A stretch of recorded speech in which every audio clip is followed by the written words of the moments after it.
The evening sun cast long shadows across the busy kitchen of the Golden Leaf, one of the most expensive restaurants in the city. Lily Rodriguez wiped sweat from her forehead as she balanced 3 plates along her arm. 6 hours into her double shift, her feet ached in the black shoes that were part of her uniform. This was her 3rd double shift this week, but she needed every penny. "Order up for table 12, the head chef called out. Lily grabbed the plates and pushed through the swinging doors into the dining room. The restaurant buzzed with the quiet conversation of wealthy guests enjoying meals that cost more than what she made in a day. Crystal chandeliers hung from the ceiling, and the soft music from the live quartet in the corner masked the sounds of silverware clinking against fine china. As she served table 12, Lily noticed a commotion at the entrance. Richard Park had arrived with his usual group of friends and business partners. Everyone knew Richard Park, the tech giant who had made billions with his software company. His face appeared on magazine covers and billboards across the city. Tonight he wore a perfectly tailored navy suit that probably cost more than 6 months of Lily's rent. The restaurant manager rushed over, bowing slightly. "Mr. Park, we've prepared the private room as requested." Lily's heart sank. She had been assigned to the private dining room tonight. Serving Richard Park was always a challenge. He was known for his impossible standards and treating staff like they were invisible. "Rodriguez," the floor manager whispered, appearing beside her. "You're on the Park party tonight." "Don't mess this up." "He requested our best server, and for some reason I put your name forward." Lily forced a smile. "Thank you for the opportunity. Just remember, he tipped 200% last time. We need him happy." What the manager didn't say was that Richard had also gotten 3 servers fired in the past year for minor mistakes. Lily couldn't afford to lose this job. Not with Tommy's medical bills piling up. Her younger brother's treatments weren't covered by insurance, and as his only family left after their parents died in a car crash 3 years ago, Lily was responsible for everything. She had left music school in her 3rd year to care for him, putting aside her dreams of becoming a concert pianist. The scholarship that had once seemed like her ticket out of poverty now sat like a faded photograph in her memory. "They're ready for you," the manager said, straightening Lily's collar. "Remember perfect service." Lily nodded and headed toward the private dining room. Before entering, she took a deep breath and put on her professional smile, the one that hid exhaustion and worry. The private room was the most elegant space in the restaurant. A crystal chandelier hung from the ceiling, casting a warm glow over the long mahogany table. A beautiful grand piano sat in the corner, the owner's prized possession used only for special events. 12 people sat around the table, all dressed in clothes that cost more than Lily's entire wardrobe. "Finally," Richard Park said, checking his watch as she entered. "We've been waiting." Lily didn't point out that she had arrived exactly on time. Instead, she smiled and introduced herself. "Good evening. I'm Lily, and I'll be your server tonight. May I start you with our selection of wines?" Richard barely looked at her. "Bring the 1982 Bordeaux. And don't bother with the tasting, I know it's good." As Lily turned to get the wine, she heard one of the women at the table whisper, "Do you think she even knows what a Bordeaux is?" Laughter rippled around the table. Lily pretended not to hear as she left the room, her cheeks burning. She had studied wine appreciation during her brief time at music school, attending tastings with classmates who came from wealthy families. She probably knew more about wine than most of the people in that room, but they would never see her as anything more than the person who brought their food. When she returned with the wine, a bottle that cost $2,000, Lily moved carefully through the proper serving procedure, despite Richard's earlier dismissal. As she poured for each guest, she noticed a woman at the far end studying her with unusual interest. "Haven't I seen you somewhere before?" the woman asked, her head tilted to one side. Lily smiled politely. "I don't believe we've met. Diane thinks everyone is someone," Richard laughed. "Last week she was convinced our cab driver used to be a famous actor." "I'm just good with faces," Diane insisted, still looking at Lily. "Were you ever at the Central Music Academy?" "My daughter studied piano there." Lily's heart skipped a beat. She had given a recital there 5 years ago, before everything changed. "I played there once, a long time ago." Richard looked up from his phone, suddenly interested. "You play piano?" Before Lily could answer, another guest called for her attention and she moved away to take their order. For the next hour, she moved efficiently around the table, bringing courses and refreshing drinks. The conversation flowed around her as if she were invisible. Talk of stock options, vacation homes, and boarding schools. You know what I can't stand? One of Richard's friends, a man with silver hair and a red face from too much wine, announced loudly, "People who think having a little talent means they deserve success. My housekeeper's son is always playing guitar, thinking he'll be the next big thing." I told her, talent is common. Success takes connections and money. Several guests nodded in agreement. Lily kept her expression neutral as she cleared plates. "Speaking of talent," Richard said, "my new foundation is sponsoring a music competition. The winner gets a recording contract and tour." "Another tax write-off?" someone joked. "Philanthropy looks good to shareholders," Richard replied with a wink. "Plus, the publicity when we find some undiscovered prodigy will be worth millions in advertising." As the night progressed, the group grew louder and more demanding. One woman sent back her steak 3 times. Another knocked over a glass of red wine and blamed Lily for placing it too close to her elbow. Through it all, Lily maintained her professional demeanor, even as her back ached and her patience wore thin. When she brought the dessert course, a delicate chocolate souffle that the chef had prepared specially, Richard waved her over. "Tell me about this piano playing thing," he said, gesturing with his fork. "Were you any good?" The table fell quiet, all eyes suddenly on Lily. She felt her throat tighten. "I was studying at Westridge Conservatory before I had to leave." A murmur went around the table. Westridge was prestigious, accepting only the most talented musicians. "Westridge?" Richard raised an eyebrow. "So what happened?" "Couldn't cut it?" "Family circumstances," Lily said simply, not wanting to share her personal tragedy with these strangers. "She probably realized there's no money in classical music," another guest suggested.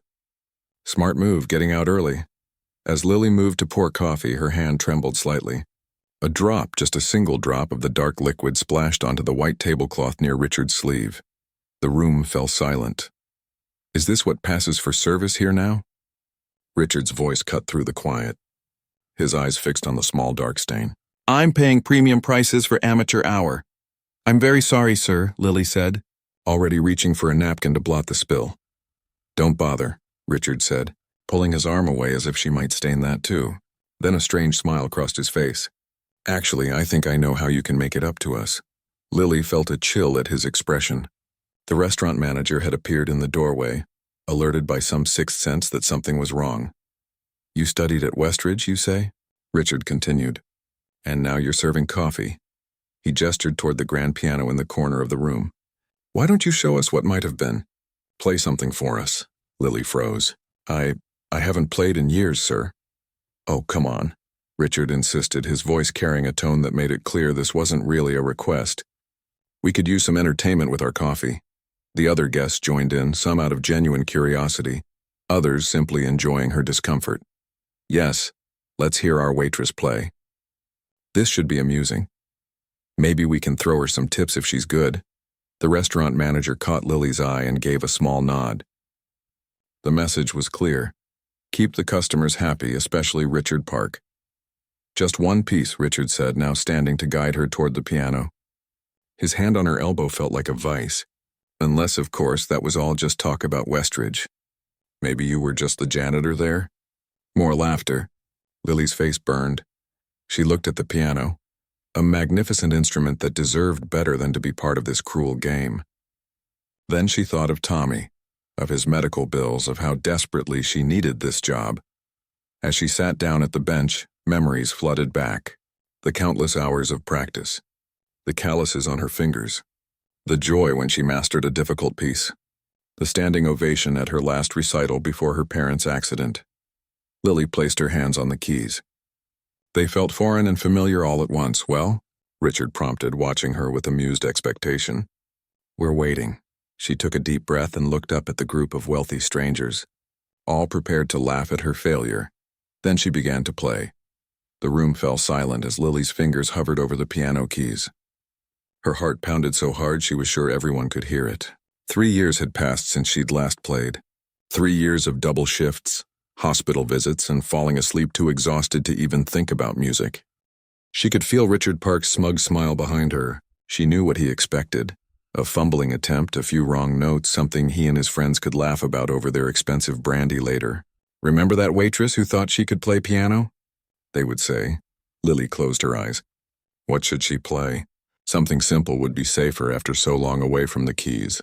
But something stirred inside her, a spark of the old fire that once made her teachers predict she would play in concert halls around the world. No, she wouldn't give Richard the satisfaction of seeing her timid and afraid.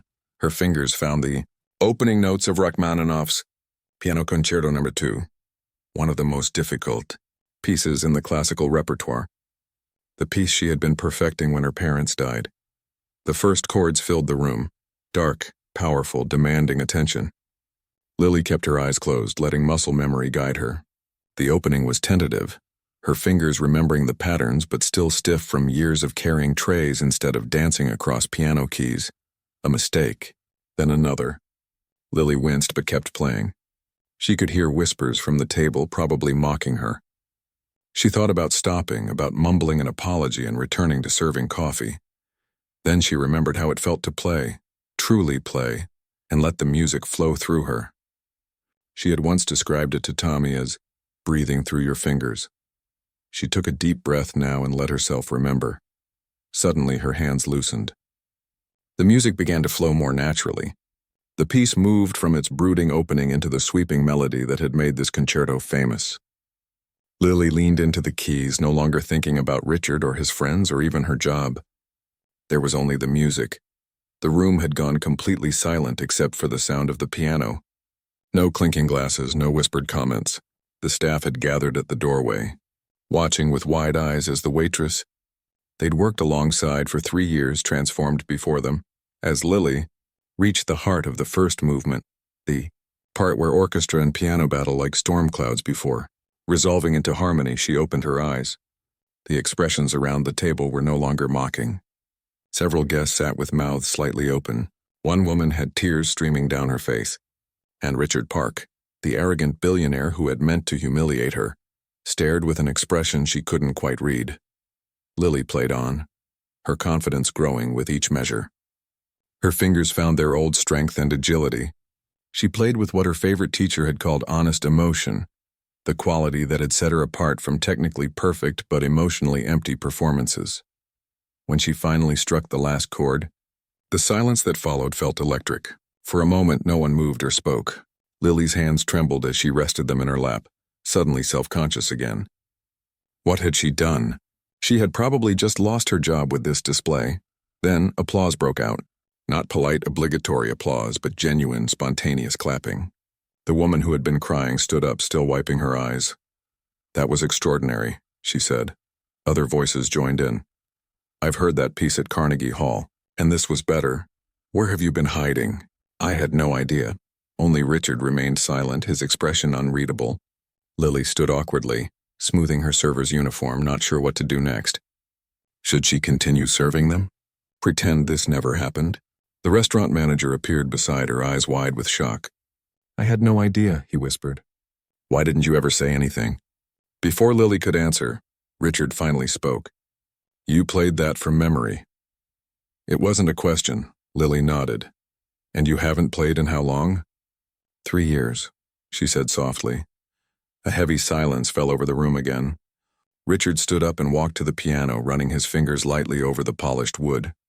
"You made some mistakes in the opening," he said coldly.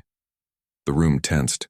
Several guests looked uncomfortable, as if they couldn't believe he would criticize her after such a performance. "Yes," Lily admitted. I'm out of practice, Richard repeated. He turned to face her directly. "Most pianists who've trained their entire lives couldn't play that piece that well with daily practice. What are you doing serving tables?" The question hung in the air. Lily felt her throat tighten.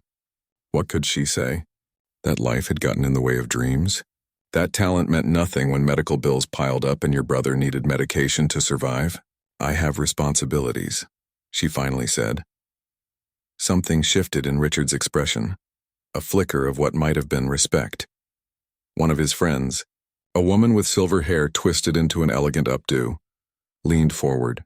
"My nephew is the director of the City Symphony. He would be very interested in meeting you." Another guest pulled out a business card. "I'm on the board of the Wellington Music Foundation. We provide grants to exceptional talents." Please call me tomorrow. Suddenly, everyone was talking at once, pulling out cards, making offers.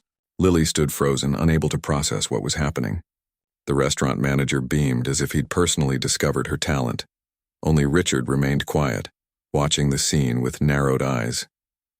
When the excitement died down slightly, he cleared his throat. I think we're forgetting something, he said sharply.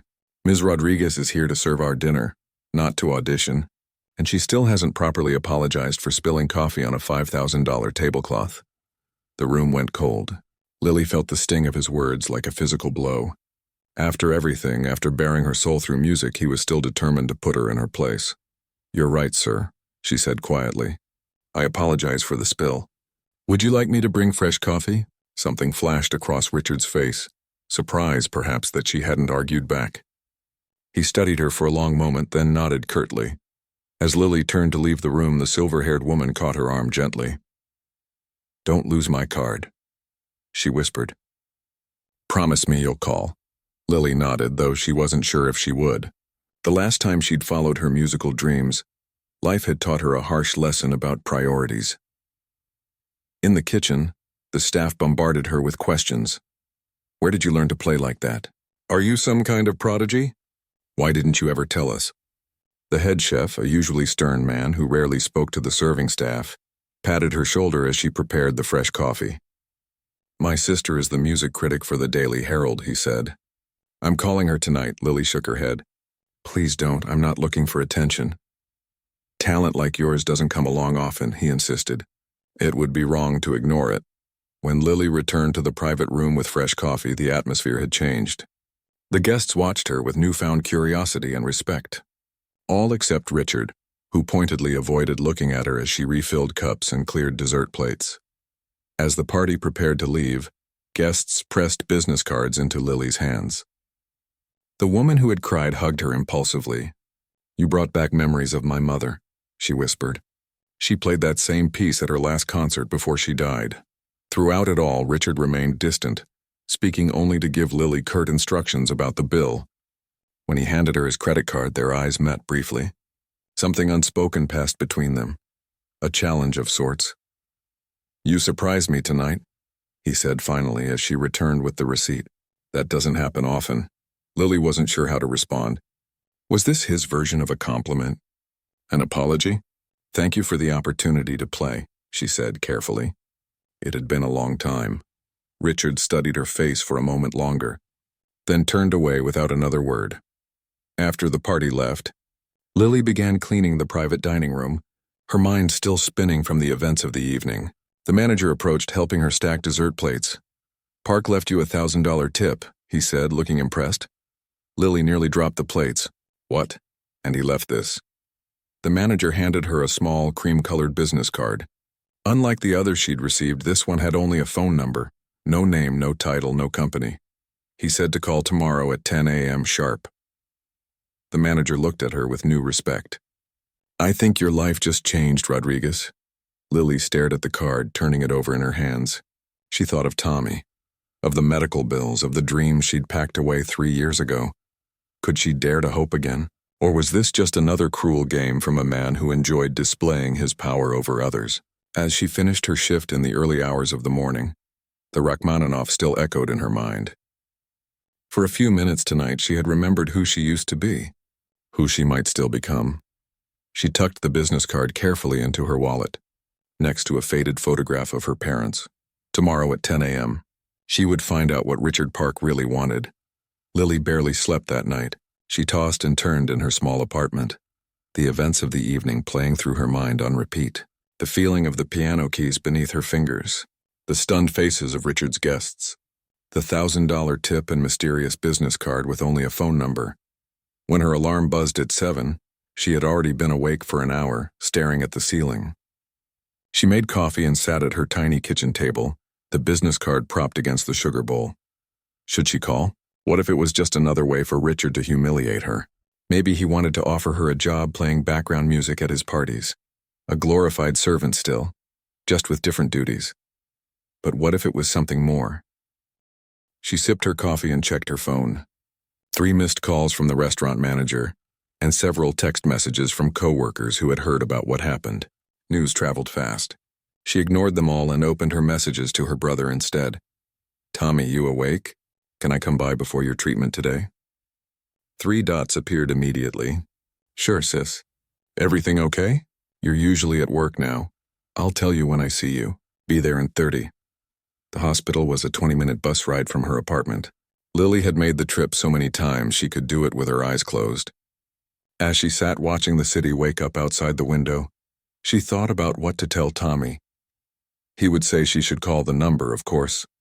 He had always believed in her talent more than she did herself. Tommy was sitting up in bed when she arrived, already hooked up to the IV that delivered his treatment. At 22, he looked younger than his age, his illness having kept him from filling out the way most men his age did. But his smile was as bright as ever. "This is a nice surprise," he said as Lily bent to hug him. "What's up? You look like you haven't slept." Lily pulled up a chair beside the bed. "Something happened at work last night." She told him everything. Richard's attempt to humiliate her, her decision to play Rachmaninoff, the reaction, and finally, the business card with the mysterious 10 a.m. appointment. Tommy's eyes grew wider as she spoke. When she finished, he let out a low whistle. "You have to call," he said immediately. "I don't know. Tommy, rich people like Richard Park, they don't help people like us without expecting something in return. What's the worst that could happen? He offers you something you don't want and you say no." Tommy reached out and squeezed her hand. "But what if this is it, Lil? What if this is your second chance?" Lily looked at her watch. 9:30 a.m. "The nurses need to check my vitals anyway," Tommy said, seeing her hesitation. "Go outside and make the call. Then come back and tell me everything." She found a quiet corner in the hospital garden. Her hands trembled as she dialed the number from the cream-colored card. The phone rang 3 times before someone picked up. "Ms. Rodriguez." It was Richard Park's voice, as confident and commanding as it had been last night. Not a question, but a statement. He had been expecting her call. "Yes," she said, trying to keep her voice steady. "You asked me to call at 10. It's 9:45, I'm sorry. I appreciate punctuality even when it's early. Are you working at the restaurant today?" The abrupt change of subject caught her off guard. "No, I have the day off." "Good. My driver will pick you up in 1 hour." "Where are you now?" Lily hesitated, uncomfortable with the idea of telling this man where she was. "I'm at City Hospital with my brother." A pause. "Is your brother ill?" "Yes, he's having his treatment today." Another pause. "I see. My driver will meet you at the main entrance in 1 hour. Will that be enough time with your brother? I don't even know where we're going." "To audition, Ms. Rodriguez, isn't that what pianists do?" Before she could respond, he added, "Wear something appropriate. Not that server's uniform." Then he hung up. Lily stared at her phone. An audition for what? And what did appropriate mean? She didn't exactly have a wardrobe full of fancy clothes. When she returned to Tommy's room and told him about the call, he grinned. "See? An audition. That's huge, Lil. I don't even know what it's for. And I don't have anything to wear. And I should stay with you during your treatment." Tommy waved away her concerns. "I've been doing these treatments for 3 years. I don't need you to hold my hand. As for clothes," he pointed to the small closet in his hospital room. "Look in my bag." The blue one. Inside, Lily found a simple black dress still in its store packaging. "What's this?" "I was saving it for your birthday next week. Bought it with the money I made doing those online translations." Tommy had been using his language skills to pick up small freelance jobs he could do from his hospital bed. "It's nothing fancy, but it's better than jeans." Lily's eyes filled with tears. "You shouldn't have spent your money on me." "Who else am I going to spend it on?" Tommy smiled. "Now go change. You've got a billionaire waiting." 50 minutes later, wearing the simple but elegant black dress and with her hair pulled back in a neat bun, Lily waited at the hospital's main entrance. Right on time, a sleek black car pulled up. The driver, a woman in a crisp uniform, stepped out. "Ms. Rodriguez, Mr. Park sent me to collect you." The drive took them into the wealthiest part of the city, where skyscrapers house the headquarters of the world's most powerful companies. They pulled up in front of the tallest building, Park Tower, Richard's company headquarters. 57th floor, the driver said, pointing Lily toward a private elevator. "They're expecting you." The elevator rose smoothly, Lily's stomach fluttering with nerves. She had no idea what awaited her. When the doors opened, She stepped into a vast space filled with natural light from floor-to-ceiling windows. In the center of the room stood a magnificent grand piano. Not just any piano, but a Steinway concert grand, the kind used in the world's finest concert halls. Richard Park stood by the windows, looking out at the city below. He turned when she entered. "Ms. Rodriguez, right on time." He gestured to the piano. "I assume you recognize that instrument?" Lily nodded, unable to take her eyes off the gleaming black piano. "It's a Steinway Model D, very good. It was recently played by Lang Lang at Carnegie Hall. I acquired it last week." Richard walked toward her. Today he wore a simple black sweater and pants, more casual than last night but still exuding wealth and power. "I have some people coming to hear you play in 15 minutes. Until then you might want to warm up." Lily stood frozen. "Who's coming to hear me?" "People who matter in the music world. That's all you need to know for now, Mr. Park," Lily said, finding her voice. "I appreciate whatever this is, but I'm confused. Last night you seemed angry about my playing, and now you've arranged some kind of audition. Why?" Richard studied her face for a moment. "I wasn't angry about your playing. I was angry that someone with your talent is wasting it serving overpriced food to people like me." He gestured again to the piano. 15 minutes, Ms. Rodriguez. Use them wisely." He walked to a door at the far end of the room and left her alone with the magnificent instrument. Lily approached the piano slowly, almost reverently. "Pianos like this cost more than most houses." She sat down on the bench and placed her fingers lightly on the keys, not yet pressing down, just feeling them. Then she began to play. Scales at first to warm up her fingers, then arpeggios, then snippets of the pieces she had once known by heart. The piano responded to the lightest touch, the sound rich and perfect in the acoustically designed room. She was so absorbed in the instrument that she didn't notice when people began to enter the room. When she finally looked up, she saw Richard standing with 5 other people, 3 men and 2 women, all watching her with intense interest. "Don't stop on our account," said one of the women, an elegant older person with sharp eyes and a commanding presence. Richard stepped forward. "Ms. Rodriguez, this is Charlotte Wilson, director of the National Symphony Orchestra. And these are the members of my foundation's Music Scholarship Committee." Lily stood, suddenly very conscious of her simple dress and lack of preparation. "Mr. Park has told us quite a story about discovering you serving tables last night," Charlotte said, rather dramatic even for Richard, who has always had a flair for the theatrical. She smiled slightly. "But we're here now, and that magnificent instrument is waiting. What will you play for us?" Lily looked at Richard, who gave her a slight nod. She took a deep breath and sat back down at the piano. "I'll play the second movement of Rachmaninoff's Piano Concerto No. 2, she said. It was the most beautiful part of the piece, lyrical and emotional, showing technical skill but also interpretive ability. As she began to play, she closed her eyes again, letting the music take over. This piano was so responsive, so perfectly tuned that it felt like an extension of her hands. She poured everything into the performance, her lost dreams, her struggles, her love for her brother, her uncertainty about the future. When she finished, she opened her eyes to see Charlotte Wilson wiping away a tear. The room was completely silent. Then Charlotte spoke. "Well, Richard, it seems you've actually found one." She turned to Lily. "When can you start?" "Start what?" Lily asked, confused. "Training, rehearsing, preparing." Charlotte smiled fully now. "My dear, we'd like to offer you a place in our Young Artists program, with a full scholarship, and if all goes well, a chance to perform as a soloist with the orchestra next season." Lily couldn't speak. "This couldn't be real." "There's more," Richard said. He pulled an envelope from his pocket and handed it to her. "This should cover your brother's medical expenses for the next year. Consider it an advance on your career." Lily stared at the envelope, then at Richard.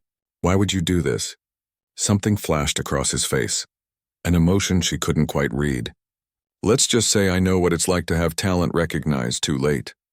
Don't waste this opportunity, Ms. Rodriguez." As the committee members gathered around to congratulate her, Lily felt like she was floating outside her body, watching a dream unfold.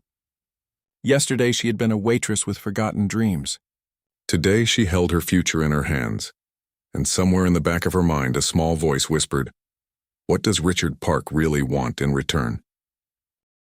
The next 6 weeks passed in a whirlwind. Lily's life transformed so quickly that sometimes she woke up wondering if it had all been a dream. The Young Artist program was more demanding than anything she had experienced before, even more intense than her time at the conservatory. Every day began with 3 hours of practice, followed by coaching sessions, music theory, and ensemble work with the other young musicians. Her fingers ached each night as she soaked them in warm water. Calluses formed, broke, and formed again as her hands remembered their old strength. Her teacher, a stern woman named Mrs. Chen, who had once been a renowned concert pianist herself, pushed Lily relentlessly. Again, Mrs. Chen would say, tapping her pencil against the music stand, "Your technique is returning, but you're holding back the emotion. Play like your life depends on it," and in a way it did. The scholarship covered her living expenses, allowing her to quit her job at the restaurant. Richard's money had paid for Tommy's treatments for the next year. But what would happen after that? Lily needed to succeed not just for herself, but for her brother. Tommy had moved into her apartment after being discharged from the hospital. The doctors were cautiously optimistic about his progress, and having him home instead of in a hospital room brought life back into their small living space. On the days when Lily's confidence wavered, when the pressure seemed too much, Tommy was there to remind her how far she had come. "Remember when you used to practice in that tiny room at the community center?" he'd say, making dinner while she massaged her sore hands. "Now look at you, playing on a Steinway with the National Symphony Orchestra. Not quite with them yet," she would remind him. First, she had to prove herself in the Young Artist program. Then, if all went well, she would get a chance to perform as a soloist with the full orchestra at their spring concert. Still months away. Through it all, Richard Park remained a mysterious figure in the background of her new life. He attended occasional rehearsals, sitting silently at the back of the room, leaving without speaking to anyone. He never approached Lily directly, and she began to wonder if his interest in her had been a passing whim. Now satisfied, then came the day of her first public performance with the program, a small recital at a local arts center. Nothing like the grand concert halls where the full orchestra played, but still a significant step. Tommy sat in the front row, beaming with pride. Mrs. Chen watched with her usual critical eye from the wings. And there, in the back row, half hidden in shadow, sat Richard Park.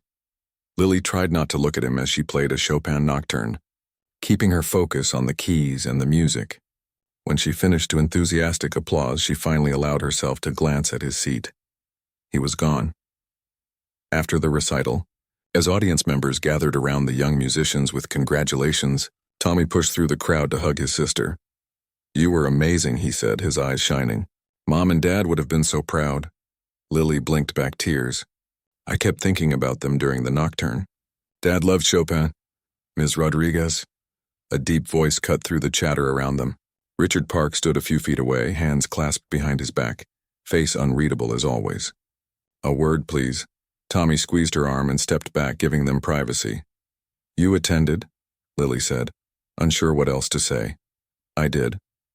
Richard studied her face. "You've improved dramatically in 6 weeks. Mrs. Chen speaks highly of your progress." "Thank you." Lily waited, sensing there was more. Richard glanced around at the mingling crowd. "Not here. Would you and your brother join me for dinner? I have a proposition to discuss." An hour later, Lily and Tommy found themselves in a private dining room at one of the city's most exclusive restaurants. The irony wasn't lost on Lily. 2 months ago, she would have been serving tables here, not sitting at them as a guest. Richard arrived precisely on time, as usual. After ordering for all of them without consulting the menu, something that would have irritated Lily in her previous life but now seemed simply part of his character, he got straight to the point. "The spring concert is being moved up," he said. "The orchestra's schedule has changed. Instead of performing in 4 months, the Young Artist Showcase will happen in 6 weeks. Lily felt her stomach drop. 6 weeks? But I've barely started the program. I won't be ready. Charlotte Wilson believes you will be. As do I. Richard tapped his fingers on the table, the closest thing to nervous behavior she had ever seen from him. The piece we had planned for you to perform was Tchaikovsky's Piano Concerto No. 1. A solid choice, but expected. I've been working on it with Mrs. Chen, Lily said. It's challenging, but I think I can master it in 4 months. 6 weeks, though. Richard leaned forward. I want you to play Rachmaninoff. The piece you played the night we met. Tommy, who had been quietly listening, spoke up. The entire concerto? That's one of the most difficult pieces in the repertoire. Exactly. Richard's eyes never left Lily's face. It would be a statement. The waitress who stunned a room full of music patrons with Rachmaninoff, now performing it with a full orchestra. The publicity would be tremendous. This isn't about publicity, Lily said, a flash of anger rising. This is about music, about doing justice to the composer's work. Something like approval flickered in Richard's eyes. Yes, it is, which is why it needs to be Rachmaninoff. You played it that night with more passion than I've heard from pianists who've spent their lives performing it. Raw, unpolished talent is rare, Ms. Rodriguez. With 6 more weeks of intensive training, you could be ready. And if I'm not? Richard sat back. Then you're not. Life is full of risks. Some are worth taking. Tommy leaned forward, his expression serious. What happens if she fails? Does she lose the scholarship? The chance to continue in the program? For the first time since she'd met him, Richard Park looked uncomfortable. The Foundation's board would have to reevaluate her position. The implication was clear. This was no longer just an opportunity. It was a test, one that could cost her everything she'd gained in the past 6 weeks. Why are you doing this? Lily asked quietly. Pushing for an earlier concert, a more difficult piece. Is this some kind of game to you? Richard's face hardened. I don't play games, Ms. Rodriguez. I see potential and I invest in it. Sometimes that investment requires pressure to realize its full value. He stood abruptly. Think about it overnight. Let Mrs. Chen know your decision tomorrow. He nodded to Tommy, then left. The siblings sat in silence after he departed. He's using you, Tommy said finally. I don't know why, but there's something he wants out of this. Lily nodded slowly. I've felt that from the beginning. But does it matter? This is still the chance of a lifetime. It matters if he's setting you up to fail. I don't think that's it. Lily stared at her untouched plate. I think he genuinely believes I can do this. He just doesn't care about the cost. Back at their apartment, Lily sat at the small digital piano the program had provided for her home practice. Her fingers moved through the first few measures of the Rachmaninoff concerto, the notes both familiar and daunting. Could she do it? Perform the entire piece with an orchestra in just 6 weeks? What are you thinking? Tommy asked, bringing her a cup of tea. Lily played a particularly difficult passage, frowning as her fingers stumbled. I'm thinking about what Mrs. Chen said, about playing like my life depends on it. Does it depend on this, I mean? She stopped playing and looked up at her brother. No. We survived before this opportunity came along. We'd survive if it disappeared. She took a deep breath. But I want this, Tommy. Not just the scholarship or the chance to perform. I want to know if I'm really good enough. If all those teachers who said I had something special were right, Tommy smiled. They were right. I've always known it. He sat beside her on the piano bench. So you're going to do it? Take Richard's challenge? I think I have to. She started playing again, more confidently this time. But not for him, for me. The next morning, Lily arrived at the practice room an hour earlier than usual. Mrs. Chen was already there, as if expecting her. Mr. Park called me last night, the teacher said without preamble. He told me about his proposal. And what do you think? Lily asked, setting her bag down. Mrs. Chen's severe expression softened slightly. I think it's madness. Rachmaninoff in 6 weeks would challenge even seasoned concert pianists. Lily's heart sank. So you don't think I should do it? I didn't say that. Mrs. Chen sat down at the second piano in the room. I said it's madness. But sometimes madness produces greatness. She played the opening chords of the concerto. If you choose this path, we will need to work harder than you've ever worked before. No days off. No distractions. Every waking hour dedicated to this piece. Lily took a deep breath. I want to try. Mrs. Chen nodded once decisively. Then we begin now. She stood and walked to the door, locking it. We will not leave this room until you can play the entire first movement from memory, without a single mistake. As the hours passed, as her fingers ached and her back cramped from sitting at the piano, Lily thought of the long journey that had brought her here. From the hopeful young music student to the exhausted waitress to this moment, fighting for a second chance she never expected to have. By the time darkness fell outside the practice room windows, she had played the first movement 27 times. On the 28th attempt, she made it through without a single error. Mrs. Chen allowed herself a small smile. Good. Tomorrow we start on the second movement at 5 a.m. As Lily packed up her music, bone-tired but exhilarated, she realized something. For all his wealth and power, Richard Park had given her something priceless. He had returned music to her life. Whatever his true motives, whatever game he might be playing, she would use this opportunity to reclaim the part of herself she had thought was lost forever. 6 weeks. One chance. Everything at stake, she was ready. The 6 weeks passed in a blur of exhaustion, determination, and gradual triumph. Lily's days began at 5 in the morning and often didn't end until midnight. Her fingers became calloused and strong, her mind sharpened, her body trained to the endurance needed for the demanding Rachmaninoff concerto. Mrs. Chen pushed her harder than anyone had ever been pushed in the young artist program. Again, the teacher would say, even when Lily's shoulders slumped with fatigue. You're playing the notes perfectly now. But this piece isn't about perfection. It's about struggle, pain, and eventual victory. Play it like you understand that. And Lily did understand. The composer had written this piece while recovering from a deep depression. It was music born from darkness, reaching toward light, just like her own journey. Tommy supported her in every way he could. He cooked meals that she often ate while studying scores. He fielded calls from curious journalists who had somehow learned about the Waitress pianist who would be making her debut. He massaged her aching shoulders and reminded her to rest when she pushed too hard. You won't be able to play at all if you damage your hands, he warned when he found her practicing at 3 in the morning, her fingers so stiff she could barely bend them. Richard Park remained a distant, watchful presence. He attended weekly progress meetings with Mrs. Chen but rarely spoke directly to Lily. When he did, his questions were always technical, focused on the music rather than the musician. There was a strange tension between them, an unspoken question about why he had chosen her, why he continued to invest in her career. A week before the concert, during a rare dinner break, Tommy raised the question that had been bothering them both. I still don't understand what he gets out of this, he said, watching Lily pick at her food. Why Richard Park cares so much about your performance? Lily shook her head. I've stopped trying to figure him out. Maybe it's just an ego thing, being able to say he discovered me. She smiled wryly. The billionaire with the golden ear. Maybe, Tommy said, unconvinced. But people like that don't do anything without a reason. Everything is calculated. Well, if there's a hidden agenda, we'll find out soon enough. Lily pushed away her half-eaten meal. Right now, I just need to focus on the music. Everything else is just noise.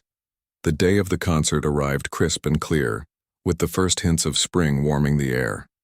The venue was the city's most prestigious concert hall, a place Lily had once dreamed of performing in as a student.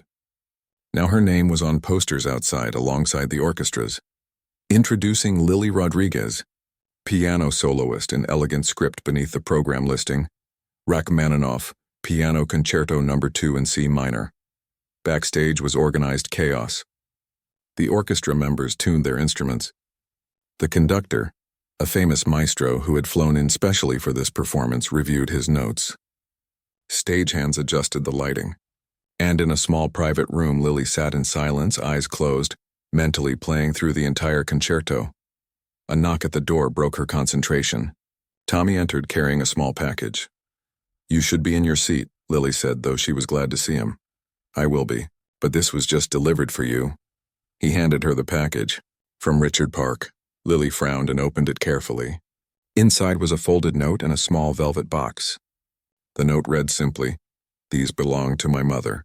She was also told she wasn't good enough. Prove them wrong. Inside the velvet box lay a pair of simple pearl earrings. That's unexpected, Tommy said, reading over her shoulder. Lily stared at the earrings, a strange feeling washing over her. In all these weeks, Richard had never shared anything personal. His mother? Who had told her she wasn't good enough? And why was he sharing this now, minutes before the most important performance of Lily's life? There was no time to dwell on it. A stagehand knocked, calling 5 minutes to places. Tommy hugged his sister tightly. You've already won, no matter what happens out there, he whispered. I'm so proud of you. Then he was gone and Lily was alone again. She put on the pearl earrings, their weight unfamiliar but somehow comforting. Then she stood, smoothed the simple black concert dress provided by the program, and headed for the stage. The concert hall was packed, every seat filled.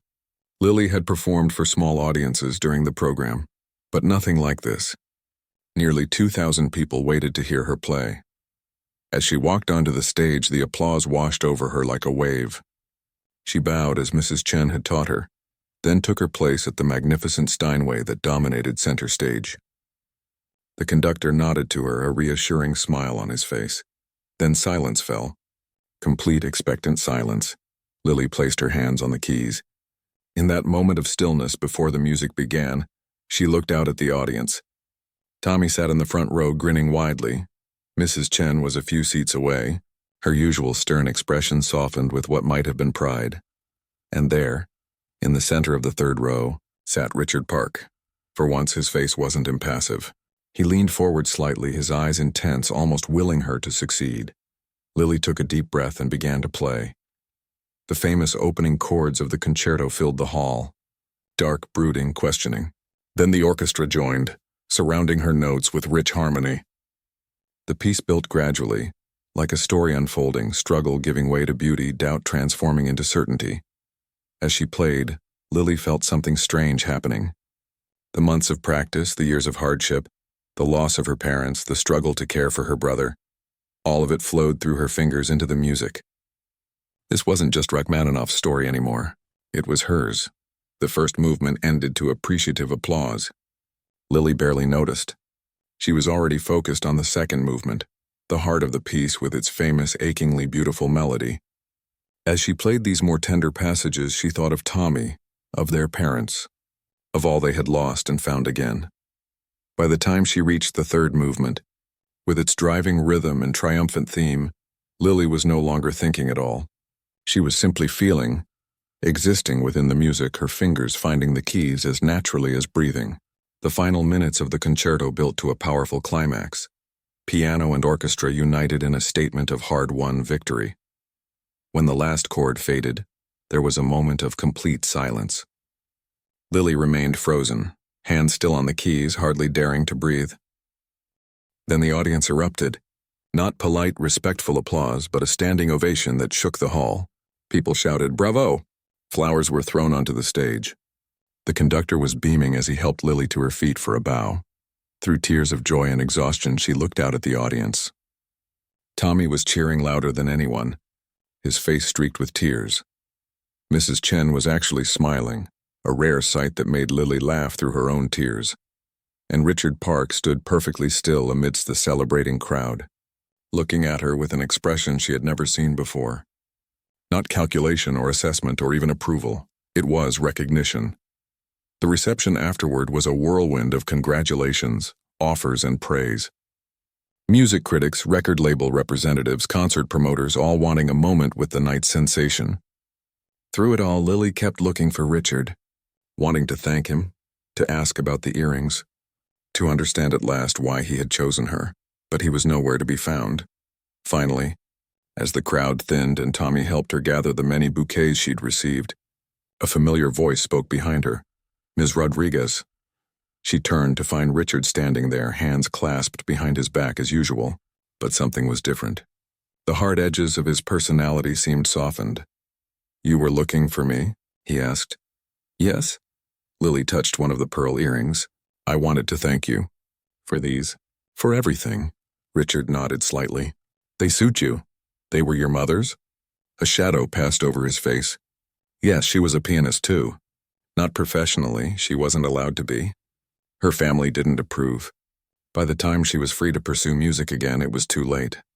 Life had gotten in the way.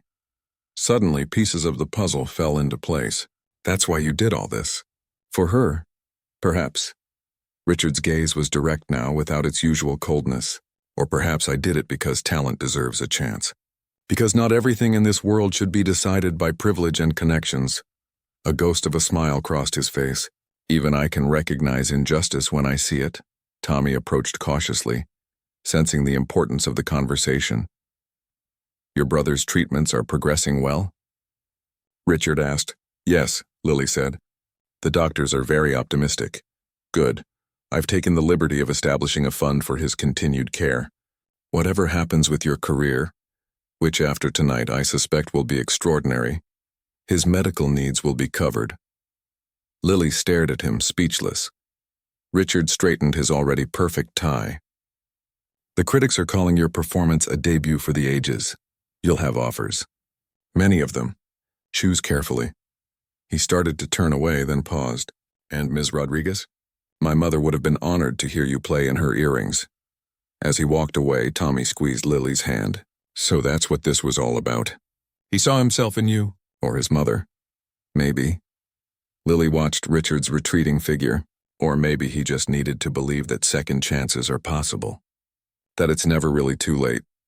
Outside the concert hall, fans and photographers waited. Tomorrow, Lily's face would be in the papers, her story told and retold. The waitress who became a piano sensation overnight. The talent discovered in the unlikeliest place, but that wasn't the real story. The real story was about music found and lost and found again, about a brother's love and a stranger's unexpected kindness, about the power of a second chance.